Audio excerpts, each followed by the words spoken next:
मौलाना उबैदुल्ला सिंधी 10 मार्च 1872 को चियांवाली सियालकोट में पैदा हुए।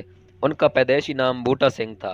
कुफ्र की जुल्मतों से नूर इस्लाम तक का सफ़र चंद किताबों की बुनियादी किरदार अदा किया। 1884 में उन्हें एक आर्या समाजी तालिब इल्म ने किताब तोहफ़तुल हिंद दी। इस किताब में हिंदू मज़हब के कई मुख्फी, नाकाबिल यकीन और शर्मनाक अकीदों का बयान इनकी बुनियादी मजमून किताबों के हवाले से दर्ज था। नेज़ इसके अंदर 9 मुसलमानों की फजीलतें और आखरत के अहवाल दर्ज थे। इस किताब के बार बार मुताले से उनके दिल में इस्लाम की शम्मा रोशन हो गई। इसी तरह शाह इस्माइल शहीद की मशहूर किताब तक़वियतुल ईमान ने तौहीद की शम्मा इनके दिल में रोशन कर दी। उन्होंने खुद एक रिसाले में तहरीर किया कि शाह इस्माइल शहीद को अपना इमाम मानता हूँ। उनकी किताब तक़वियतुल ईमान मेरे इस्लाम लाने का ज़रिया बनी। मौलाना 16 बरस की उम्र में मुसलमान हो गए। उन्होंने अपना नाम उबैदुल्ला तोहफ़तुल हिंद के मुसन्नफ़ के नाम पर रखा था। इसके बाद वो पंजाब के सिंध चले गए, फिर वहाँ से सखर पहुँचे, जहाँ उन्हें पीर जी हाफिज मोहम्मद सदीक साहब से मुशफ़क़ व मुरब्बी व बुज़ुर्ग शख्स मिले। पीर जी उनके कबूल इस्लाम के जज्बे से बहुत मुतासिर हुए और उन्होंने इस नौ मुस्लिम को अपना रूहानी फर्जंद बना लिया। अपने उस्ताद के साथ गायत तरजीह, ताल्लुक़ व मोहब्बत की वजह से उन्होंने अपने नाम के साथ सिंधी लिखना शुरू कर दिया। इस ज़माने में उन्होंने मरकज़ इल्म व इरफान देवबंद का तज़किरा सुना। तहसील इल्म का शौक़ उन्हें अक्टूबर 1888 में देवबंद ले आया। यहाँ वो हज़रत शेख उल हिंद के हल्का दर्स में दाखिल हुए। इस वक्त दारुल उलूम देवबंद तहरीक आज़ादी का सबसे बड़ा मरकज़ था, जिसने अंग्रेज़ साम्राज्य के खिलाफ सिर्फ हिंदुस्तान ही नहीं बल्कि दुनिया भर में शऊर और आगाही पैदा की। अमूमी सतह पर मुसलमानों में जज्बा जिहाद को फ़रोग़ दिया। इस इदारे की हैसियत आम तालीमी मदरसों जैसी नहीं थी।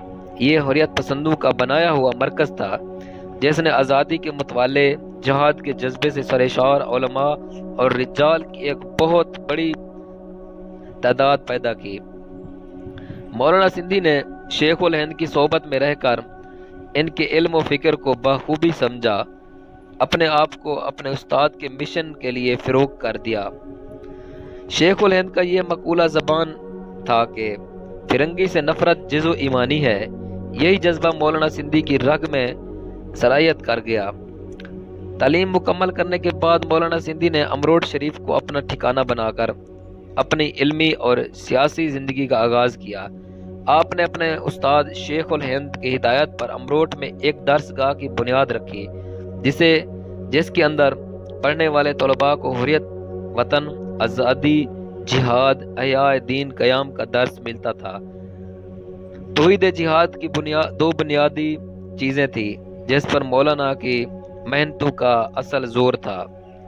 मौलाना की बेपनाह कोशिशों से थोड़े अरसे में इस दरसगाह ने सिंध में इल्मी व सियासी लिहाज से एक मरकजियत हासिल कर ली। मौलाना सिंधी ने देवबंद के फारिग शुदा उलमा को अपने अपने इलाकों में काम कर रहे थे, जो उनका एक मजमूई तौर पर आपस में कोई राब्ता नहीं था। उन सबको जमीयत उल इंसारी नामी तंजीम में तहरीक के अनवान से इकट्ठा कर दिया और उन्हें जिहाद आज़ादी के लिए तैयार किया। नेज़ दिल्ली में नज़ारतुल मुआरिफ अल कुरानिया के बुनियाद रखी, जिसकी ज़रिए देवबंद और अलीगढ़ के तलबा को एक नया प्लेटफार्म दिया। मौलाना बड़ी हिम्मत और जहद शख्सियत के मालिक थे। आपने अपनी बेमिसाल जहानत से काम लेकर मुसलसल गौर व फिक्र के बाद हिंदुस्तानी मुआशरे के हकीकी सियासी, समाजी, इक़्तिसादी और फ़िक्री मसाइल का तयन किया और इन मसाइल का कुरानी हल पेश किया। हज़रत शेख उल हिंद के तहरीक और फ़िक्र व फ़लसफ़ा को फ़रोग़ देने के लिए आपने ऐसी कुर्बानी पेश की जिसके नज़ीर आसानी से नहीं मिल सकती।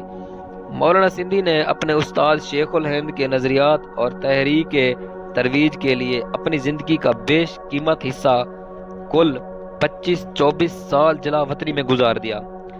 1915 से 1939 तक वो जला वतन रहे। اس دوران وہ افغانستان، سوویت یونین، ترکی اور حجاز میں رہے۔ انہیں اس دوران براہ راست ارباب اقتدار سے ملنے کا موقع ملا۔ اس دوران انہوں نے دنیا کے بدلتے ہوئے حالات کا بغور مشاہدہ کیا اور ان بہت سے احوال پر مطلع ہوئے جن سے ان کے کئی معاصرین بے خبر رہے۔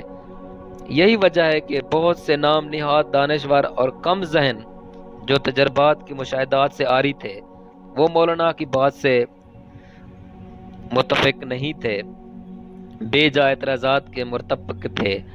یعنی واقفان حال نے نہ صرف یہ کہ ان کے کمالات و بے شمار قربانیوں اور فکر و نظر کا کھلے دل سے اعتراف کیا، بلکہ انہیں بجا طور پر شیخ الہند کا سچا جانشین قرار دیا۔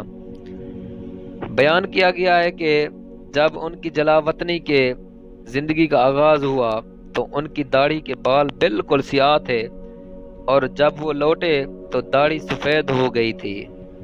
جلا وطنی کی مشقتوں نے بہت پہلے بڑھاپے کے آثار پیدا کر دیے۔ اس مرد درویش نے استاذ گرامی کے اشارے پر ان کے مشن کے لیے اپنی زندگی کی 24 بہاریں قربان کر دی۔ مولانا سندھی نے اپنے علمی و جد و جہد کے علاوہ اپنی لکھی ہوئی اعلیٰ علمی تصنیفات میں سے بھی فکر ولی اللہ اور فکر شیخ الہند کو مفصل و مدلل ذکر کیا۔ یہ ان کا ایسا کارنامہ ہے جو انہیں شیخ الہند رحمۃ اللہ علیہ کے تمام شاگردوں میں سے ممتاز اور منفرد مقام عطا کرتا ہے۔ طویل جلا وطنی کے بعد مولانا سندھی اگست 1939 کو وطن واپس پہنچے اور اپنی جد و جہد کا سلسلہ جاری رکھا۔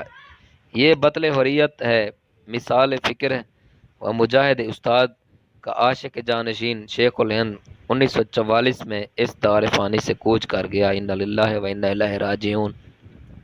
جی دوستو، عبید اللہ سندھی کی جو یہ میں نے آپ کو ٹوٹل احوال بتایا ہے، انشاءاللہ آگے بھی ان کے جو کارنامے ہیں وہ میں آپ کو بتاؤں گا۔